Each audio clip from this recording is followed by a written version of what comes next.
buenas tardes y muchas gracias por estar aquí nuevamente. Hoy vamos a hablar de un tema o de un lugar que la verdad es de los más maravillosos que he visto en mi vida.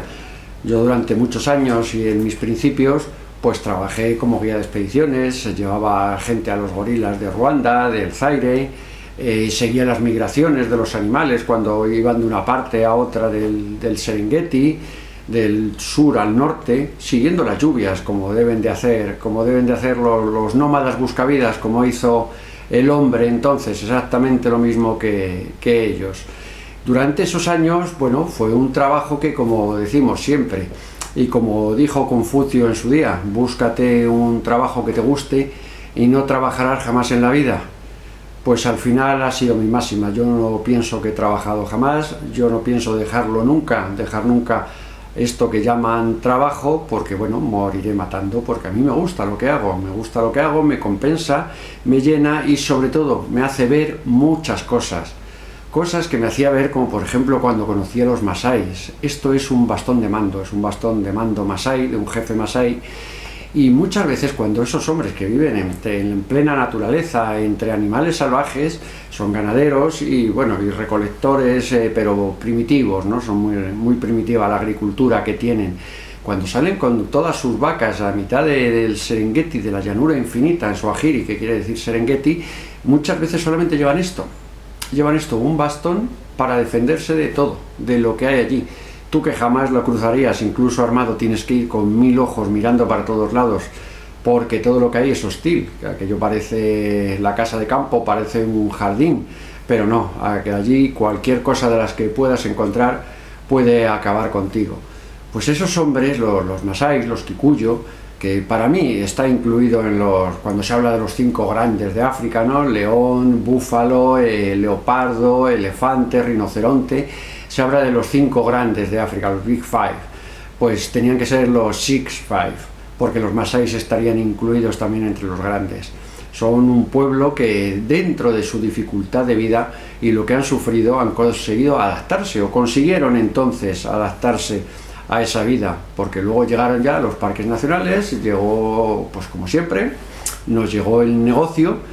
Y a los masáis había que sacarlos de allí, había que sacarlos porque molestaban y todos los que vivían en el Ngorongoro eran malos para los animales y los animales dejaban divisas, pues había que sacarlos y llevarlos a la absoluta miseria.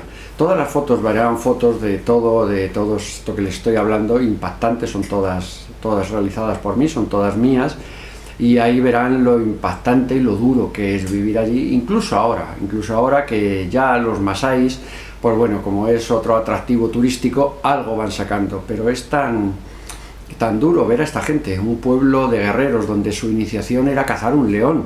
Ahora ni se les puede ocurrir cazar un león, ahora sí los leones se les comen las vacas antes de que vayan a cazar a ese león y a quitarlo, porque bueno, aparte de que se comen las vacas, se les puede comer un niño, se puede comer lo que sea, viendo lo fácil que es lo que tienen estos grandes felinos, ¿no? Cuando ven la facilidad de ataque, ya no la van a dejar nunca, que se lo digan a los famosos leones del Savo, ¿no? Lo que ocurrió cuando construían la vía férrea y no hacían más que comer trabajadores, que van a ir corriendo detrás de una gacela, y dicen, no, es que prueban la carne humana y les gusta a los grandes depredadores. No, es que la carne humana es muy fácil de cazar, y en el momento que se prueba dicen, buah, ya no tengo que correr por la sabana detrás de los animales. Esa es la realidad. Pues estos hombres, los masáis, cuando les matan a un animal o una cabeza de ganado, se lo matan, ahora mismo no pueden ir a cazarlo.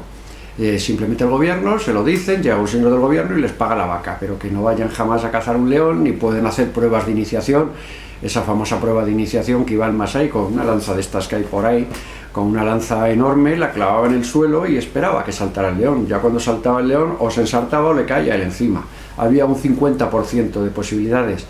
Pero bueno, eran hombres que mantenían una cultura que durante milenios ha sido así.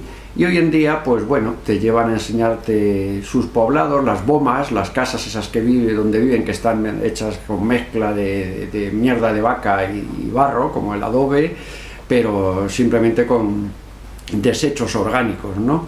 Te enseñan sus bomas, te enseñan su pueblo, donde viven, luego hay como una parte, un tributo que se les paga por ir a ver sus casas.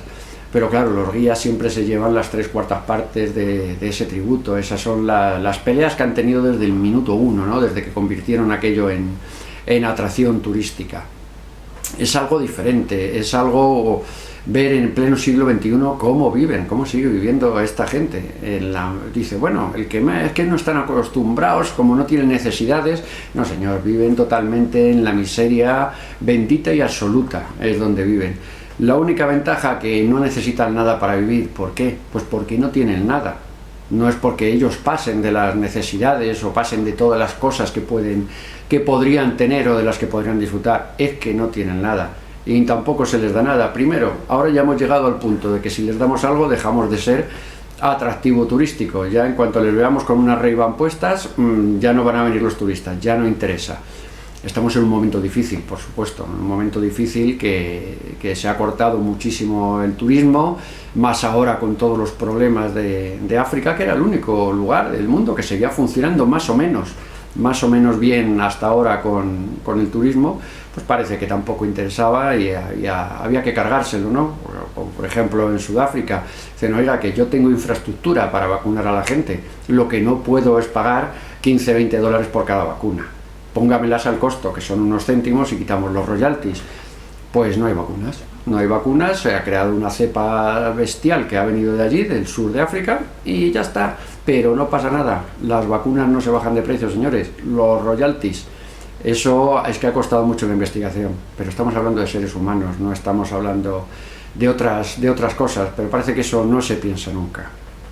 Pero bueno, en fin, estas migraciones que pude seguir en muchas ocasiones de animales, millones de animales subiendo desde el sur hasta el norte hacia el Masai Mara cuando cambian las lluvias, es tremendo ver manadas de ñus, de cebras, y detrás, claro, cuando va todo eso verán imágenes de los leones, los famosos carnívoros cazadores, y unas imágenes que, hombre, o pocas veces al menos habrán visto.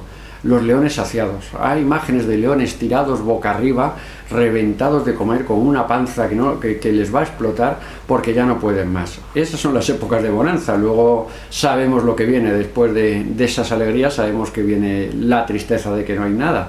Pero es cantidad de leones tirados como pequeños gatos, tirados en el suelo, reventados, que estoy seguro que podías pasar por al lado andando, no se iba a mover ninguno. Pero bueno, por si acaso, no lo olvidemos, que siempre son animales salvajes, están en su territorio y en su mundo. Eso ocurre también cuando los ven los turistas, cuando se bajaban de los coches y bajaban a ver los leones porque parecían gatos. Pues lo que tarda en darte un zarpazo y arrancarte medio cuerpo, eso es un animal y todo va muy bien, y sobre todo si están llenos. El problema lo saben perfectamente las gacelas, los animales, cuando ven a un león lleno con la panza hinchada, no corren, les ven pasar a 10 metros y no corren, saben cómo es. Es la ley de la selva, de cuando dicen, pobrecito, uy, qué bien que ha fallado en una cacería, cuando la gente dice, ha fallado. No, señores, el día que falla, un león falla, pues de 10 veces puede fallar 8 en la caza, ¿no? Es uno de los mayores fracasos en la naturaleza, y eso que cazan en grupos muy bien organizados, pero fallan 8 de cada 10 veces. Ah, qué bien, no ha cazado la pobre gacela, ya, pero es que este animal no come hoy, ¿no? O como en épocas que yo he tenido serpientes, tenía boas, tenía pitones en casa, la que había que montar para poder conseguir un hámster para que comiera. Porque otra de las cosas, no, si es para darle de comer a una serpiente, oiga, que es que una serpiente es un animal también, ¿no? Estos derechos, estas tonterías que se meten muchas veces de los animalismos y animalistas en la cabeza, no van con el ser humano, un ser humano que evolucionó porque comió carne, empezó a pensar, empezó a saber y empezó a avanzar a través de eso, porque esta zona, aparte de eso, de la inmensidad de animales, de paisajes y de lugares impresionantes que veremos, manadas de elefantes en migraciones, que eso es muy difícil de ver, pero ver esos 100 elefantes, 200 elefantes juntos, la verdad que por donde eso pasa arrasa, ¿no? Se comen todo lo que hay, siguen andando. Pero cuando ves esas cosas te das cuenta de lo grande que es la naturaleza, ¿no? Lo pequeños que somos nosotros y lo bien que funciona si no estamos, ¿no? Ellos saben que en una época se van de aquí para allá y en el camino tienen que comer pues todos los depredadores, desde los cocodrilos, los leones, los leopardos, todos tienen que ir comiendo. Pero también en el camino, como veremos, van naciendo nuevas crías de cebras, de ñus en mitad de la sabana. Allí tenemos a las hienas a punto esperando a ver qué es lo que pueden pillar, las oportunistas, pero es el ciclo de la vida. Es un ciclo de la vida muy bien organizado, pues como hemos comentado en otras ocasiones. Ahí perfectamente se sabe cuántas hembras tienen que nacer, cuántos machos, cómo se tiene que reproducir, se sabe perfectamente, lo sabe la naturaleza, nosotros no lo sabemos. Y cuando intentamos jugar a Dios, pues lo más fácil es que la fastidiemos porque tenemos la muestra, la tenemos en el Valle del Rif, que está en esta zona también, es donde empezó la falla del Rif. La falla del Rif es donde África se partió, tiene hasta una anchura, en esa rotura de capas freáticas, tiene una anchura de hasta 100 kilómetros, ¿no? Se partió y dejó a un lado la selva y a otro lado la sabana. Y ahí es donde los homínidos de entonces empezaron a darse cuenta que había que hacer algo para sobrevivir, ya no tenían árboles para esconderse de los depredadores, y empezaron a andar por la sabana con unas hierbas de más de 1 metro de alto. Dice, bueno, para ver lo que hay enfrente, porque podías darte con un león sin verlo, pues empezaron a andar erguidos, con las 2 piernas traseras nada más. Ese dicen que fue el inicio, ¿no? El inicio de la evolución. Pues sí, posiblemente ese sería el inicio. Además se han encontrado allí en la zona de Tanzania, se han encontrado en el Valle del Rif, donde están esas anchuras rotas milenarias, de millones de años, porque la falla comenzó hace más de 30 millones de años, empezó la rotura. Y allí se han encontrado pues los esqueletos más antiguos de homínidos que andaban a dos piernas. Se han encontrado allí la famosa Lucy, ¿no? Que tiene más de 3 millones de años. Es el antecesor del Australopithecus, ¿no? El Australopithecus afarensis, ¿no? Como se les llama ya, el Australopithecus que vino antes del sapiens, ¿no? del Homo sapiens.